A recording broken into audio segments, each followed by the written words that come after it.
I broke one of YouTube's policies. It evades my mind. If you're seeing this video, obviously I chose the right words.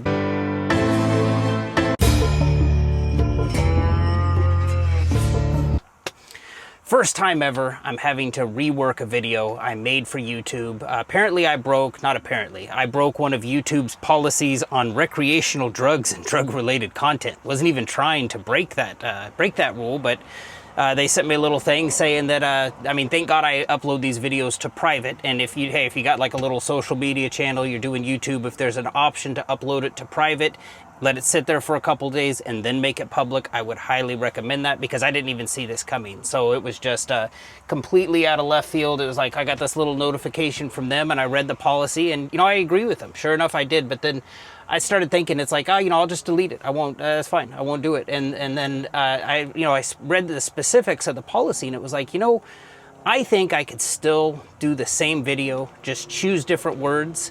And, we'll see if it works. If you're seeing this video, obviously I chose the right words. But in order to make this work, basically what I'm going to do is do like a reaction video to my first video. And I'm just going to kind of give you the gist of it. And then also, I'm just, when I'm referring to this video, I'm going to have to take the swim approach. Someone who isn't me. So the person in this video, I'm not saying it's me. I'm not saying it's me. I'm not saying who it is. But here we go. So, we start this one out with... this guy makes content that he kind of wishes that he could have found when he was starting this trucking thing. And I think the first thing that he's kind of talking about here is he lives in a state where a certain substance is legal for those people who are of appropriate age. And this gentleman is of appropriate age. And when he was getting this trucking thing going, he was looking into everything as far as, making the trucking business work, how to make the truck work, how to, do all this different stuff. But one thing he paid no attention to were the regulations that this industry had. And it just so happened that the industry that this individual had chosen looks really down on this substance. In fact, it's one of those things that it can get you kind of like kicked out of the industry, if you will. So he just wanted to make you aware. He's got a lot of people in his audience who have said, hey, I want to be an owner-operator. And if you're like this guy and had no trucking knowledge whatsoever, didn't know the requirements of the industry, just wanted to make you aware that, like, hey, there is this FMCSA drug and alcohol clearinghouse. This substance may be legal in the state that you live too. That is a possibility, but it's just one of those things where he didn't find out about this until he started to go to trucking school. And once he went to trucking school, they said, oh, we have to send you off for a drug test where they're going to test for this substance. So this guy, he claimed to have this job in healthcare for like the better part of 2 decades. And during that time, he literally saw it all. He saw everything. And probably the biggest hypocrisy of it all was, you would see people who publicly would have this, we need to clean up drugs off of the street. We need more prosecution, we need more regulation, we need all this stuff. But these were the same people that would also come into the pharmacy and be like, hey, did the doctor call in my Norco yet? And, he saw this behavior from police officers, from politicians, just run the gamut of everybody over the better part of 20 years. And that kind of got him thinking as far as like, back to that substance that this industry frowns so much on. And I'm not trying to put this out there to argue that this substance could be legal, but it's like this substance we say today is illegal, whereas like there is a medication out there called Desoxin.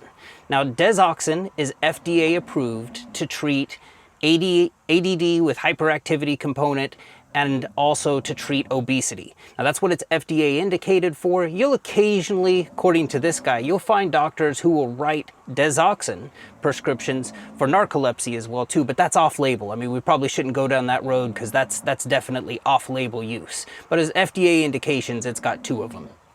And, if one were prescribed Desoxin from a licensed doctor, obviously they would be covered for, and I can't think of its generic name right now. God, it evades my mind. But, they would obviously test positive for something on the list, but because they had a prescription for it, they would then be covered. And then, let's say now, when this person was back in the game, Desoxin was made by a company called Ovation Pharmaceuticals. Now, this individual's too lazy to go look up what conglomerate took over Ovation Pharmaceuticals, but let's say you decided to purchase Desoxyn from a different manufacturer, like a generic Desoxyn, we'll call it. Well, here's the thing. Drug tests lack the specificity to differentiate between which manufacturer of Desoxyn you're getting. And it just, when you think about that, when you think of like, okay, I could legally take Desoxyn, but this other substance is illegal, it's kind of like, And then he goes on to say, like, hey, when you go in to do these drug tests, they're going to give you these chain of custody forms. As far as trucking's concerned, those are actually important. When he had his new entrant audit, they actually asked for those chain of custody forms, and he was glad that he had it. So it's just one of those things, you know, keep all those chain of custody forms. He then went on to actually show the results of his own drug test. Didn't want you thinking that, you know, maybe that he was on Desoxyn. He's on nothing. He, of course, he knew it was going to be a passed drug test the second he went in to do it. There was no concern there, but you know, he shows his own drug test in there, so you don't think he's doing the Desoxyn. I think he's too fat to be doing the Desoxyn, honestly. But and then he does his normal little sign off. He does his little, I don't know why he says this. I hope the video serves you well and everything.